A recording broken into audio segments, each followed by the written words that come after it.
Hey there, Panthers and Panther families. It's me, Mr. Moodry. Nice to see you guys. I wish we could do this in person, but here we are. Um, Wanted to say it's been a crazy way for us to have a school year this year. It would have been great if we could have done it in person, but at least we were able to keep everybody safe. Today I wanted to start off with a cool demo, and I've got something that you could probably try at home. If you can find these materials. So what you're going to need is you're going to need a nail, or you could use a screw. Just try to use one that isn't coated with anything. So a galvanized nail, for example, won't work. Um, anyway, so you're going to need something like that.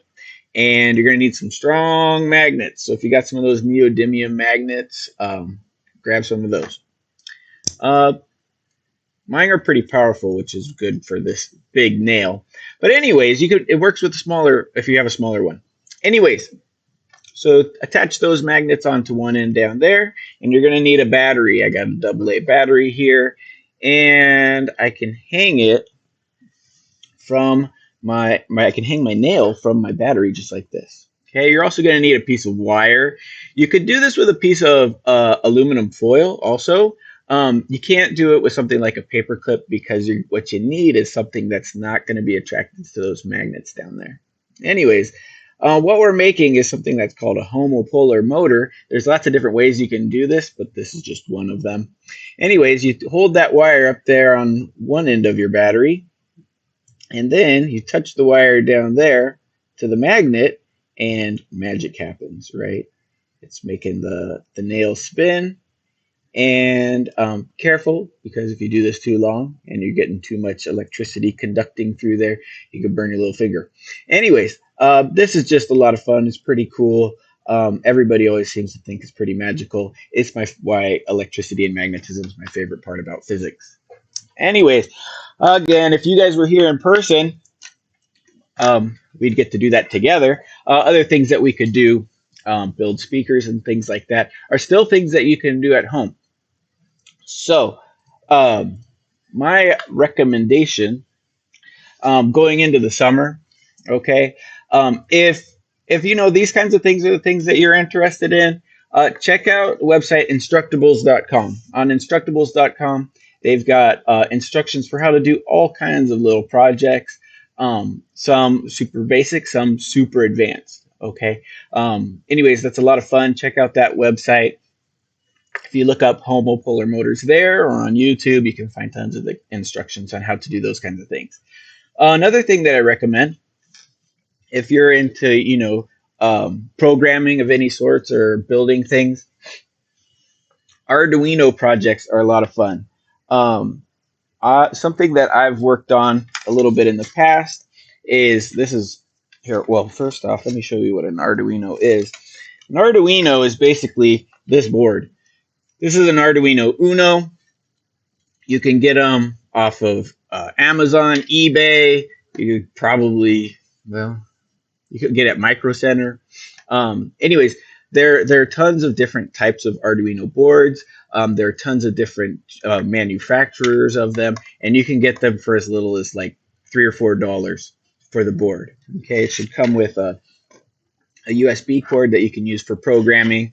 You're going to need some jumper wires. If you get a little kit for an Arduino, it'll come with some jumper wires. That's what these are. It'll also come with some other sensors and motors and things like that for doing cool little projects.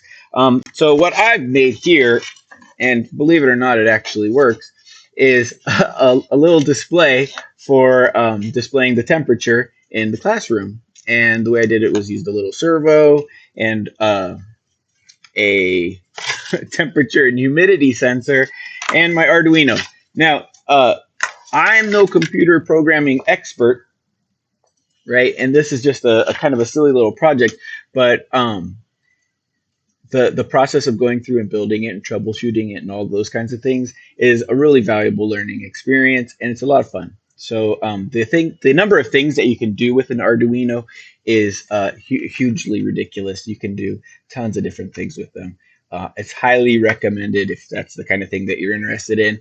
Of course, we're sitting around the house. during the summer looking for something to do, there's always iOS and Android app programming. There's tons of resources available online. So I encourage you guys to, during the summer, take a look at some of those kinds of things if that's what you're into, or maybe you don't even know if you're into it or not. Just try it. Okay, you got nothing else to do, right? Anyways, what else? Come on now, come on, computer. Oops, a daisy. Oh yeah, graduating Panthers. Wanted to say a few things for you guys. Number one, of course, good luck in college. But number two, very important. When you go to college, you're probably going to get a job to help support yourself. Don't let your job get in the way of you planning your education. When you're scheduling your classes, don't schedule them around your work. Schedule your work around your classes. All right. Make yourself valuable to your employer and they'll be happy to work with you. Okay. Um, Even better than having just any old job while you're working in college is getting a job on campus, especially one that's related to your major. So if you're a science major, engineering major, whatever kind of major you are, chances are there's professors on campus that are doing research and need undergraduate students like yourselves to help them with their projects. Okay, so the beautiful thing about that is you'll get paid, you'll be on campus most of the time, and you'll be learning about the things that you're studying. Doing that is going to make your education, the classes that you're taking, much more valuable than they would be otherwise if you weren't working at the same time in that field. Okay, so again, you'll learn so much more if you're doing a job on campus that's related to the thing that you're studying. Ask anybody, ask your parents. They've learned a billion times more on the job than they did just in their classes. Okay, so I encourage you, get a job on campus. That will really help you um, schedule your classes around your work. Okay, and get the most out of it. What else?